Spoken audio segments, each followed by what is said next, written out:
Sir வணக்கம் sir. வணக்கம். காங்கிரஸ் என்ன நல்லது செய்கிறோம் அதெல்லாம் தாண்டி இப்போ குற்றச்சாட்டு என்ன வைக்கிறாங்கன்னா, ஒருவேளை பாஜக வெற்றி பெற்றால் அடுத்த ஒரு பிரதமரா மோடி வரமாட்டார், அதுக்கப்புறம் அமித்ஷா, அதுக்கப்புறம் ராஜ்நாத் சிங் இவங்க தான் வருவாங்க அப்படின்னு சொல்லி குற்றச்சாட்டை வச்சுட்டு வந்தாங்க. அதுக்கு இப்போ ரீசெண்டாக அமித்ஷா பதில் கொடுத்துருக்காரு. 5 ஆண்டுகளுக்கும் மோடி தான் பிரதமர் அப்படின்னு எதிர்கருத்தை சொல்லியிருக்காருல்ல, எதுவும் அதில் மாற்றங்கள் எதுவும் வாய்ப்பு இருக்குமா மோடிக்கு பிறகு யார் வர்றதுக்கு? பாரதிய ஜனதாவோட தலைமையை முடிவு பண்ணுது ஆர்எஸ்எஸ். 2014 பிரதமர் வேட்பாளராக நிறைய பேர் இருந்தாங்க. சுஷ்மா ஸ்வராஜ், அப்புறம் அருண் ஜேட்லி, ராஜ்நாத் சிங், அத்வானி, நிறைய பேர் இருந்தாங்க.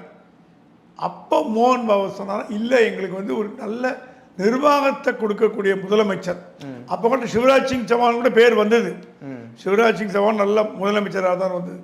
எல்லாரோட தோக்காத ஒரு சிஎம், எந்த தேர்தலையும் தோக்காதவர். 2001 14 வரைக்கும் தோக்காத முதலமைச்சர்னா மோடி. சரி, குஜராத் முதலமைச்சர் இந்தியா பிரதமராக முடிவு பண்ணாங்க. முடிவு பண்ணி 10 வருஷம் முடிவு பண்ணியாச்சு. இப்போ மோடி வேண்டான்னு முடிவு பண்ணக்கூடிய இடம் ஆர்எஸ்எஸ் ஹெட் குவார்டர் நாக்பூர் தான். அது நட்டாவோ அமித்ஷாவோ மற்ற யாரும் முடிவு பண்ண முடியாது. நாக்பூர்ல இருக்கிற ஆர்எஸ்எஸ் தலைமையகம் தான் அடுத்த பிரதமர் யாருன்னு முடிவு பண்ணோம். அவங்க கிளீனா இருக்காங்க.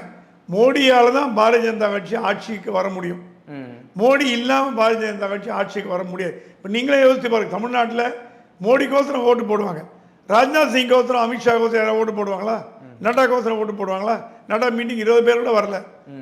ராஜ்நாத் சிங் மீட்டிங் 100 பேர் வந்தாங்க திருவண்ணாமலை பக்கத்தில். அதுதான், அது தப்பா சொல்ல. மோடிங்கிறவர் அவரை வளர்த்துட்ட. 2014 மோடி யாருன்னு யாருக்குமே தெரியாது. இன்னைக்கு 2024 மோடியை தெரியாதவன் யாருமே கிடையாது. அது அவரோட சுய வளர்ச்சி, விஸ்வரூப வளர்ச்சி. நல்லதோ கெட்டதோ அது வேற விஷயம். அந்த வளர்ச்சி அடைஞ்சிட்டார். அந்த வளர்ச்சியை வந்து அவரோட வளர்ச்சியை, அவருடைய பெயரை பாரதிய ஜனதாவோட வெற்றிக்கு பயன்படுத்துறார். அவர் சுயலாபத்துக்கு பண்ணல, கட்சியோட வெற்றி வைக்கிறார். இப்போ பாரதிய ஜனதா கட்சி மோடியால் ஜெயிக்குமா? இல்லை மோடி வேணாப்பா, எனக்கு ராஜ்நாத் சிங்கோ வெங்காய நாயுடு கொண்டாந்து வா, ஒரு 50 சீட்டு வாங்கிக்கிறோம் நீங்கள் ஆர்எஸ்எஸ் சொல்லுமா? சொல்லாது. நீங்க இந்த 75 வயசு கதையெல்லாம் வந்து எந்த சட்ட புக்லயும் ஆர்எஸ்எஸ் அரசு வேலை மாதிரி கன்வென்ஷன், ஒரு convention. there is always an exception to convention. Modi அடுத்த 5 ஆண்டு காலம் பிரதமராக கண்டிப்பா இருப்பார், அதுல மாற்றம் இல்லை. அதற்கு பிறகு இருப்பாங்க கேள்வியை நீங்க வந்து அடுத்த தேர்தலில் கேட்கணும். இப்பவே மோடி இன்னும் 10 வருஷம் இருப்பாரா 20 வருஷம் இருப்பாரான்னு கேட்கறது முட்டாள்தான். ஏன் அந்த மாதிரி யாரும் நம்ம கணக்கு போடுறது? அடுத்த 5 வருடம் பிரதமராக இருப்பார். அதுக்கு பிறகு யார் இருப்பார்? ஆர்எஸ்எஸ் முடிவு பண்ணும். நீங்களும் நானும் முடிவு பண்ண முடியாது.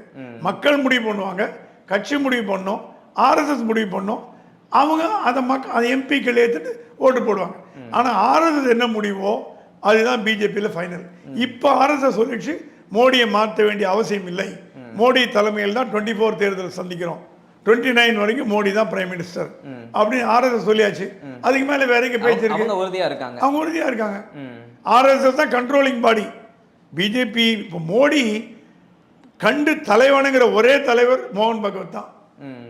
மோடி ஆன்சரபிள் யாருக்கு மோடி கட்டுப்பட்டவர் அப்படின்னு ஒரு கேள்வி கேட்கலாம். இந்தியாவில் யாருக்குமே மோடி கட்டுப்பட்டவர் இல்லை, அவர் தான் தலைவர். ஆனா ஆர்எஸ்எஸ் தலைவர் மட்டும்தான் அவர் பதில் சொல்லணும். ஏன்னா ஆர்எஸ்எஸ் அந்த ஒரு இடத்துல இருக்கு. ஆர்எஸ்எஸ் சொல்லிச்சு மோடி கோ ஹெட், போட்டி போடுங்க, நீங்க தான் அடுத்த லீடர், அடுத்த பிஎம் நீங்க தான், இறங்கிட்டார். இது வந்து பாரதிய ஜனதா கட்சியில் குழப்பம் ஏதோ பண்ணலாம்னு பார்க்குது. எது? காங்கிரஸ் இண்டிகேதான்.